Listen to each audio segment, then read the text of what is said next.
Hello everyone, myself Alok Jaiswal and in this lecture I am going to teach you permutation and combination।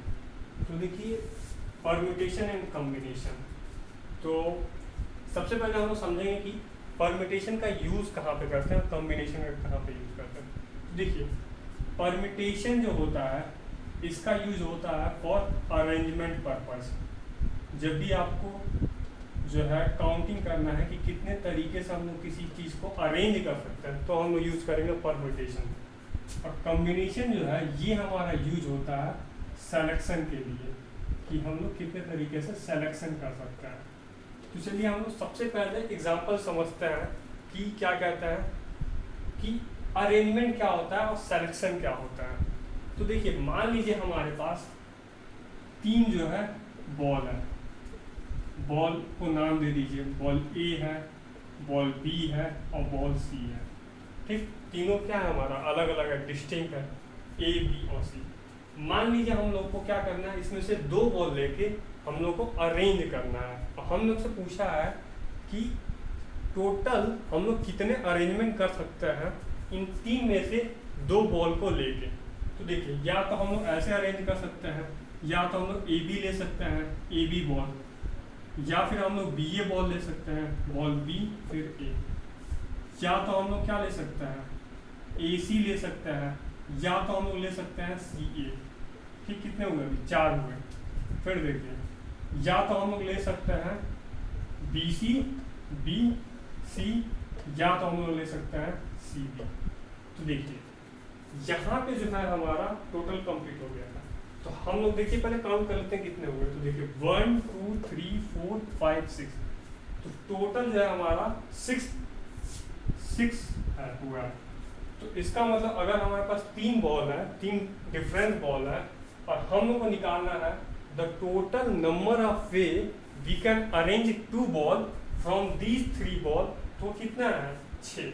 मतलब कि अगर हमारे पास तीन ball है और हमको निकालना है कुल कितने तरीके से हम दो बॉल को इन तीन बॉल से अरेंज कर सकते हैं। तो ये देखिए ये टोटल 6 आया है। कैसे कैसे? A B B A C C A B C C B, और कोई आप अरेंजमेंट कर ही नहीं सकते इसमें से दो बॉल चुन के। तो ये हमारा होता है, ये इसको हम लोग कहते हैं अरेंजमेंट। ये जो है हमारा अरेंजमेंट। अब देखिए इसी प्रॉब्लम को अगर मैं हम लोग को अगर सेलेक्शन निकालना हो कि हम लोग कितने तरीके से इस तीन बॉल में से दो बॉल सेलेक्ट कर सकते हैं, कितने तरीके से।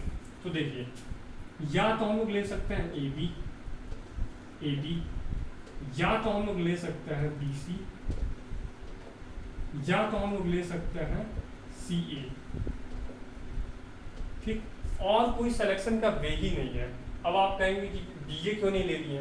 तो देखिए या तो आप ए बी लीजिए या तो आप बी ए लीजिए, अल्टीमेटली आपने ए और बी जो बॉल है उन दोनों को तो आप सेलेक्ट कर लिया है ना, तो फिर इसलिए हम लोग इसको एक ही बार काउंट करेंगे। तो यहाँ पे जो टोटल सिलेक्शन आया है वो हमारा कितना आया है? 3 आया है। तो अब देखिए बस तीन बॉल था, तीनों डिस्टिंक्ट था, तो उससे हम लोग निकाले हैं the total number of way of arranging two ball from these three ball is 6 आया है, और the total number of way of selecting two ball from these three ball वो हमारा 3 आया है। कहने का कुल मतलब ये है कि हमारे पास तीन अलग अलग बॉल थे, उसमें से हम लोग दो बॉल लेके अरेंज किए हैं, तो टोटल हम लोग 6 तरीके से अरेंज कर सकते हैं। और अगर सेलेक्ट किए हैं इन तीन बॉल में से दो बॉल को, तो हम लोग टोटल 3 तरीके से सेलेक्ट कर सकते हैं। तो यहाँ से आप लोग को समझ में आ रहा होगा कि सेलेक्शन और क्या कहते हैं अरेंजमेंट में डिफरेंस क्या होता है। देखिए डिफरेंस बस यही है कि यहाँ पे जो था जो अरेंजमेंट है, अरेंजमेंट में हम लोगों ने क्या किया था, एक बार ए बी लिया था, एक बार बी ए लिया था, जबकि सिलेक्शन हमने सिर्फ ए बी लिया था, बी ए नहीं लिया था। तो इसका मतलब ये है कि जो अरेंजमेंट में होता है हमारा ए बी अगर हम लोग ले रहे हैं ए बी बी ए, ये जो दो है हमारा, ये दो अलग अलग अरेंजमेंट है, दो अलग अलग तरीके से हम लोगों ने अरेंज किया है। एक बार हमने ए बी लिया है, दूसरी बार में बी ए ले लिया है, तो वो बी ए क्या है, ए बी से अलग अरेंजमेंट है।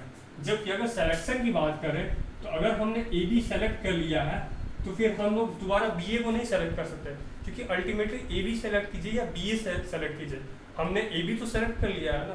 तो ये हमारा डिफरेंस होता है कि अरेंजमेंट में ए बी बी ए तो अलग अलग अरेंजमेंट होगा, पर सिलेक्शन में या हम ए बी लें या बी ए लें, दोनों ही हमारे क्या है, एक ही है, तो इसलिए हम लोग दोनों में को एक ही लेते हैं।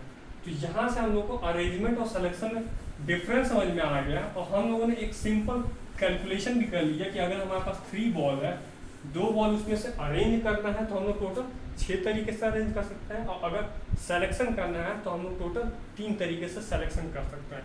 तो देखिए यहाँ तो हमारा जो था 3 ही बॉल थे, उसमें से 2 बॉल अरेंज या सेलेक्ट करना था, तो हम लोगों ने उनको लिस्ट करके मतलब एक एक लिख के हम लोगों ने देख लिया। लेकिन अगर सोचिए हमारे पास 1000 10,000 बॉल हो, उसमें से 2-2 बॉल सेलेक्ट करना है या अरेंज करना है, तो कितने तरीके से हम लोग कर सकते हैं। तो इस चीज़ को अगर हम लोग लिख के अगर करने लगे तो फिर बहुत टाइम लगेगा और कैलकुलेट करना बहुत टफ हो जाएगा।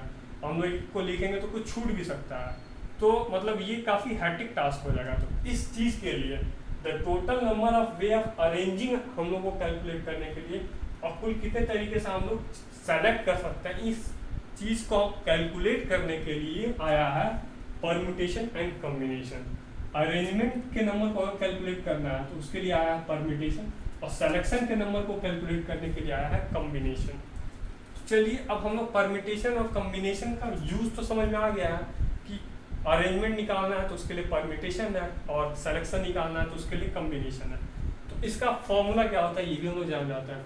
तो देखिए फॉर्मूला के पहले हम लोग परम्यूटेशन और कॉम्बिनेशन के फॉर्मूला को समझे, उससे पहले हम लोग को एक चीज़ समझना पड़ेगा, फैक्टोरियल। फैक्टोरियल क्या होता है और इसको कैलकुलेट कैसे करते हैं। तो देखिए जैसे हमारा n फैक्टोरियल को हम लोग ऐसे रिप्रेजेंट करते हैं, इसकी वैल्यू होती है 1 × 2 × 3 × dot dot dot up to n, मतलब 1 से लेके n तक का मल्टीप्लीकेशन कर सकते हैं, तो वही जो होता है हमारा n फैक्टोरियल की वैल्यू होती है। जैसे अगर हम लोग एग्जाम्पल के लिए देखें तो मान लीजिए 4 फैक्टोरियल कैलकुलेट करना है, तो इसकी वैल्यू क्या हो जाएगी 1 2 × 3 × कहाँ तक मल्टीप्लाई करना है n तक, 4 फैक्टोरियल तो 4 तक, तो ये हो जाएगा 1 × 2 2 2 × 3 6 6 4 जा 24, तो 4 फैक्टोरियल की वैल्यू 24। ऐसे ही मान लीजिए हम लोग को 6 फैक्टोरियल की वैल्यू काउंट करनी है, इसकी वैल्यू क्या हो जाएगी 1 × 2 × 3 × 4 × 5 × 6। तो देखिए अप टू 4 हमने मल्टीप्लिकेशन किया 24 आ रहा है, 24 5 जा 120 126 जा 720, तो 6 फैक्टोरियल की वैल्यू हो गई 720। अब आप पूछेंगे कि फैक्टोरियल क्यों पढ़ा रहे हो, हम लोग तो परम्यूटेशन एंड कॉम्बिनेशन पढ़ रहे हैं।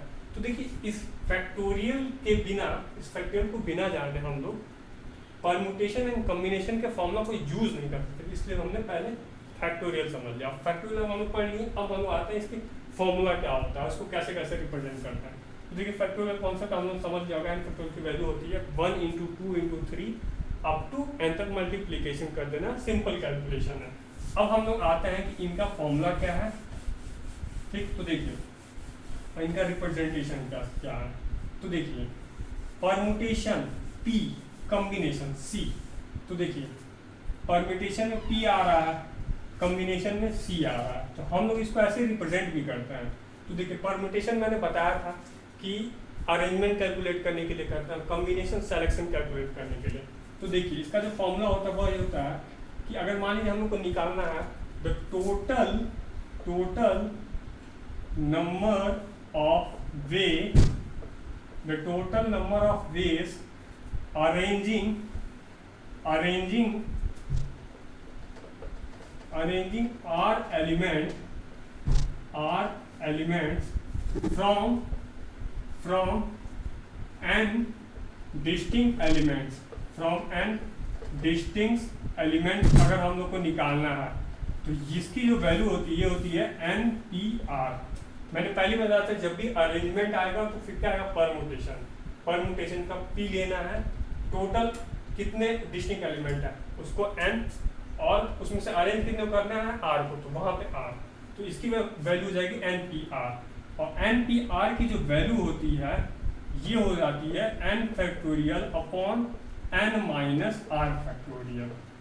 और ऐसे ही अगर हम लोग को निकालना है, ये हमारा पहला फॉर्मूला, ऐसे हम लोग का दूसरा फॉर्मूला जो कि कॉम्बिनेशन का है, तो वहाँ पे हम लोग क्या निकालते हैं टोटल नंबर ऑफ वे, यहाँ पे क्या हो जाएगा सेलेक्शन हो जाएगा, total number of ways selecting r items from n distinct items, ये हो जाएगा हमारा NCR।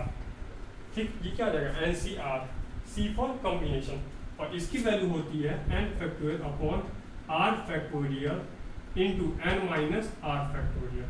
तो ये हमारा फॉर्मूला है दोनों का। अब देखिए हम लोगों ने जो क्वेश्चन किया था बाय लिस्टिंग, उसको हम लोग सॉल्व करते हैं बाय यूजिंग दिस फॉर्मूला। तो देखिए वहां पे हमारा जो टोटल नंबर ऑफ बॉल था वो कितना था, 3 बॉल था, और उसमें से हम लोग को 2 बॉल को अरेंज करना था, और दूसरे वाले में कॉम्बिनेशन में हम लोग को सेलेक्ट करना था। तो यहाँ पे जो n की वैल्यू है, the total number of ball कितने हैं 3, और जो r की वैल्यू थी जो हम लोग को लेना था r की वैल्यू 2। हम लोग को 3 बॉल में से बताना था कितने तरीके से 2 बॉल को हम लोग अरेंज कर सकते हैं। तो अरेंजमेंट के लिए परम्यूटेशन का फॉर्मूला यूज करेंगे। तो ये क्या हो जाएगा, ये हमारा n की वैल्यू 3, r की वैल्यू 2, दैट इज 3p2। तो इसकी वैल्यू हो जाएगी 3 फैक्टोरियल अपॉन 3 माइनस 2 फैक्टोरियल। ऊपर आया 3 factorial, 3 minus 2 factorial that is 1 factorial. 3 factorial की वैल्यू मैंने क्या बता दी है, 3 फैक्टोरियल निकालना, तो ये क्या हो जाएगा 1 इंटू 2 इंटू 3, नीचे 1, तो ये हो जाएगा 6।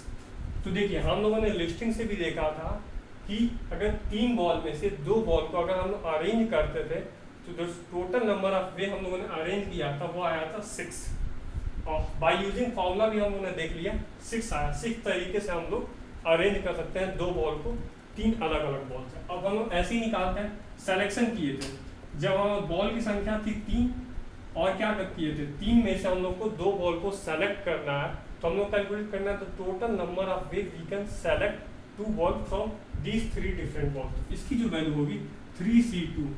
तो फॉर्मूला यूज कीजिए, क्या हो जाएगा 3 factorial upon 2 factorial into 3 minus 2 factorial. इसकी वैल्यू क्या होगी, 3 फैक्टोरियल वैल्यू 3 इंटू 2 इंटू 1, इसकी वैल्यू 2 फैक्टोरियल 2 इंटू 1, इसकी वैल्यू 1। तो ये क्या हो गया 2 से 2 कैंसिल, ये आया 3। तो देखिए लिस्टिंग के थ्रू भी हमने देखा था कि जो टोटल नंबर ऑफ वे है selecting 2 ball from 3 different ball, वहाँ भी 3 आया था। बाय यूजिंग फॉर्मूला कॉम्बिनेशन हम लोग यूज करते हैं सेलेक्टिंग के लिए। तो जो total number of way selecting 2 ball from 3 different ball कितना आया 3। तो I hope you have understood this concept and also enjoy. Thank you.